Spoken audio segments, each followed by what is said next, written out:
So were your parents, are they astronomers, public television supporters? I don't know. They're kind of hippies. They like science. They liked the show, I guess. They like the stars kind of thing. I don't know. A Carl Sagan kind of thing? Or no, they wanted something unique, but not like weird.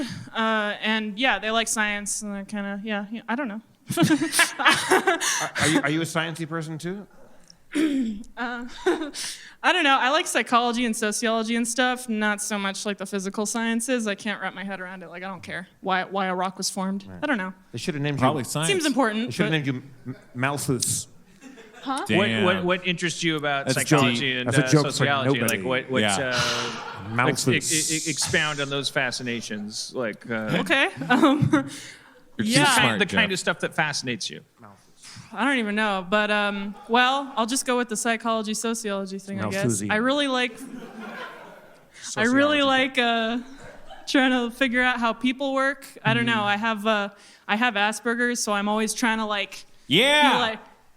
I know. I feel the same way. I feel like I really need to understand people because people are doing what they're doing. Yeah, because I just don't get it. What are they thinking? Yeah. I don't understand. I don't know why I'm doing what I'm doing. I don't know what people. I like you're trying right. to figure out the.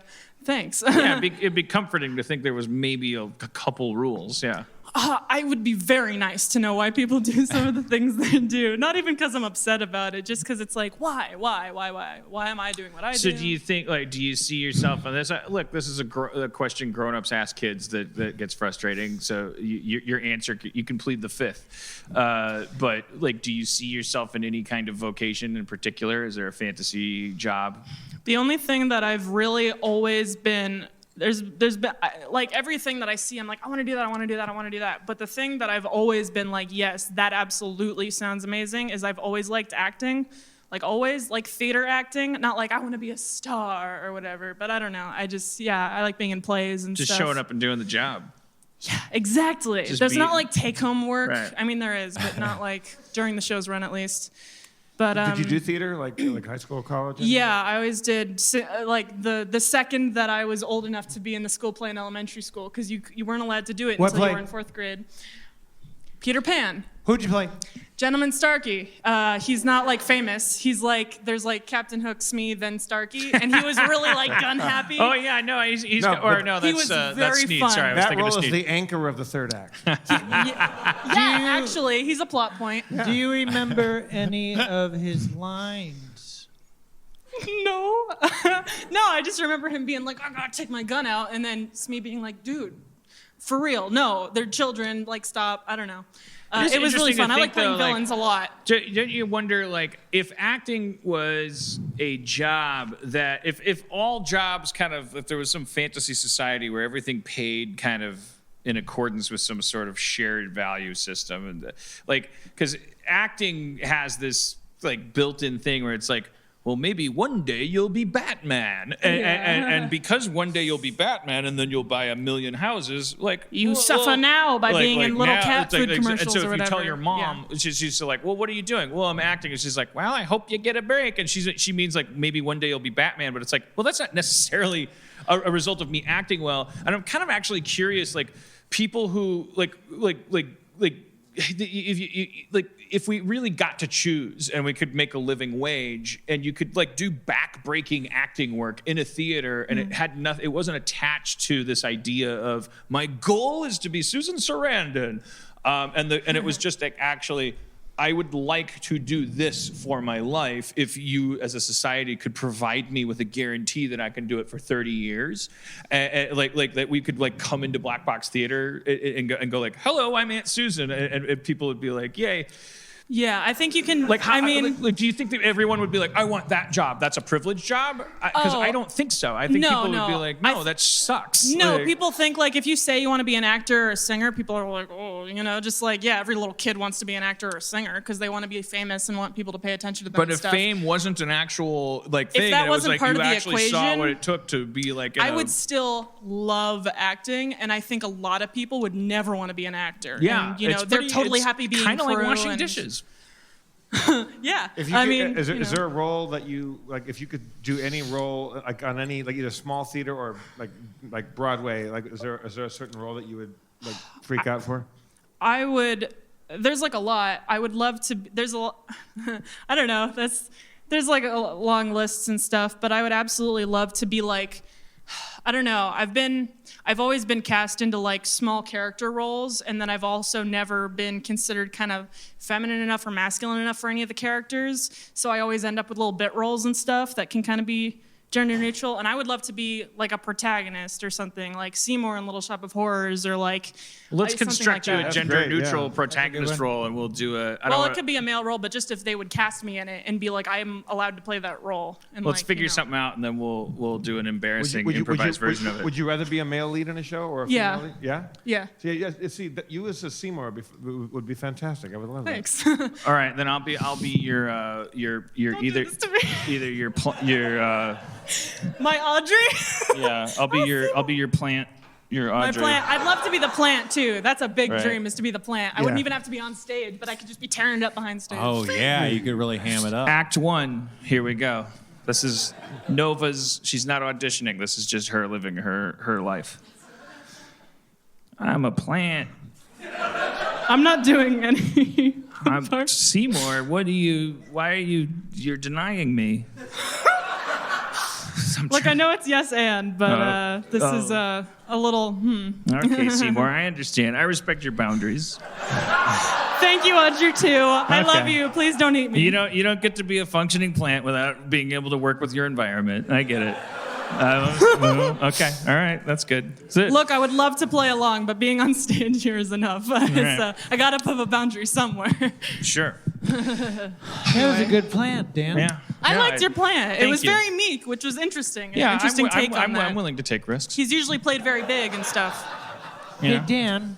Dan, I just saw Church and I went and saw a fantastic production. It's in Hollywood. If you guys are around until the 16th, of Cabaret, which I love. It's a really good production in a very tiny theater at the Lex, it's a Celebration Theater. It's called Cabaret at the Lex. It's really, really good. You like Cabaret?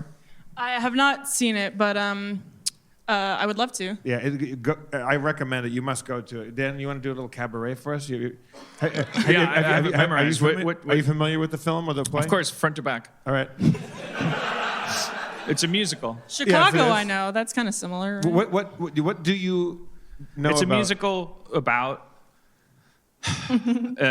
Nazi times, Yeah, Nazi times. and there's a cabaret that Yeah. you're in. Okay, I'll just start like doing a little oompa kind of intro, and you. I start, know of Cabaret. Yeah. I know the whole show. Right. That's, of course, you're doing the very well-known song. There's a cabaret starting right now. You're about to see a cabaret with me. Doesn't matter if there's Nazis. It doesn't matter if there's not cabaret. I have a cabaret for you. Subtext. Yeah. I saw the whole show. I'm very familiar with it. I'm sorry.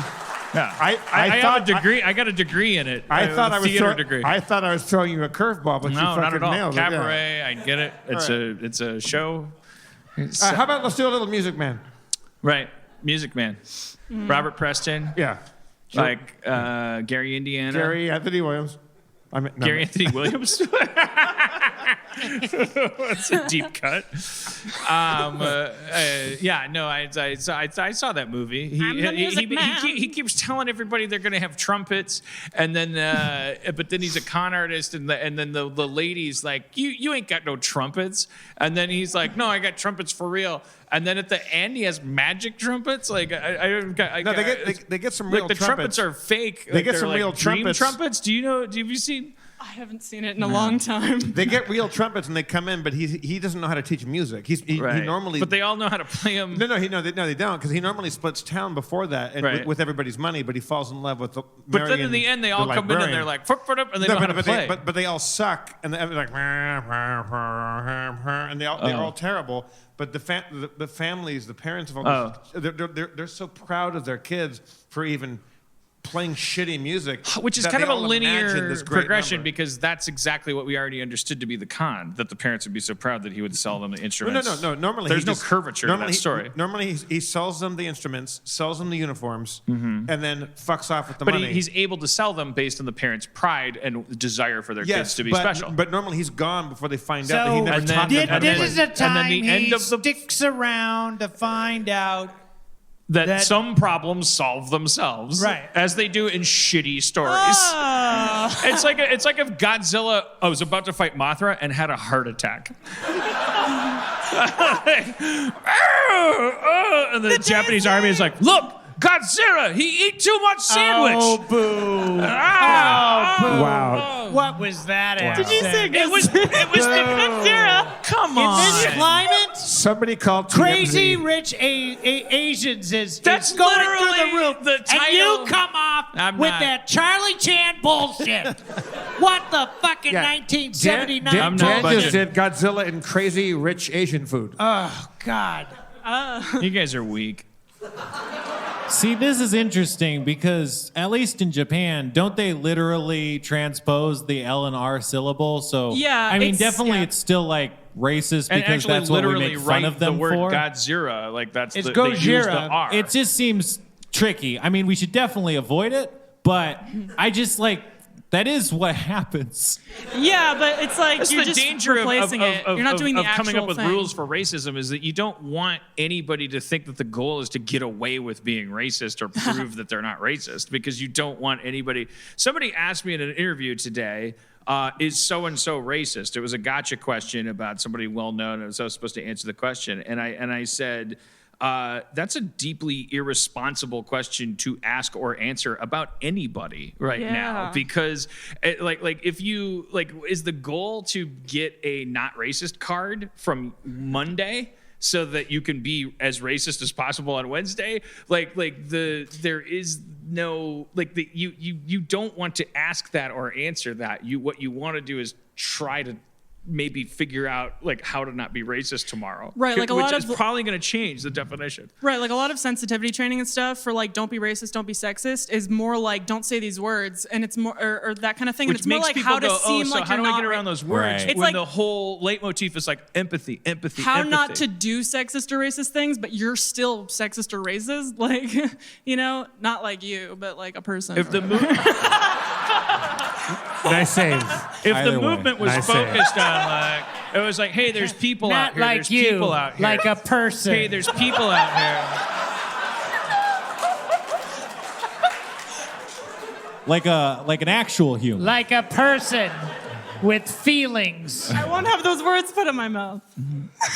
I just good. repeated what you said, sweetheart, Okay, fine. darling. But it's hard to come up with rules like just treat people like people. Treat them like they were your best friend. And then you're like, well, my best friends and I used to play smear the queer with the ball up is rare. And it's like, yeah, It's all but what I'm nuanced. saying to you is like, Wasn't a great game. Wait, no, I- it never was satisfying enough for the language. No. I never heard the ball up the rear part. Didn't either.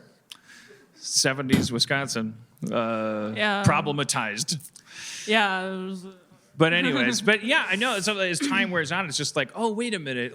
All these rules have to be about can we actually worry about hurting each other? stopping people saying a word doesn't mean everyone's suddenly not racist or sexist. In fact, it like actually anti- teaches or people homophobic or how whatever. to exploit certain rules because hackers are all about code. You can talk really well and then not say certain words and stuff, and then somebody who doesn't really know the rules or whatever, but they're clearly like a good person who's not racist or sexist The or whatever. first person that might but actually, they're not on the real the wavelength of we're not allowed to say this anymore or something like that. and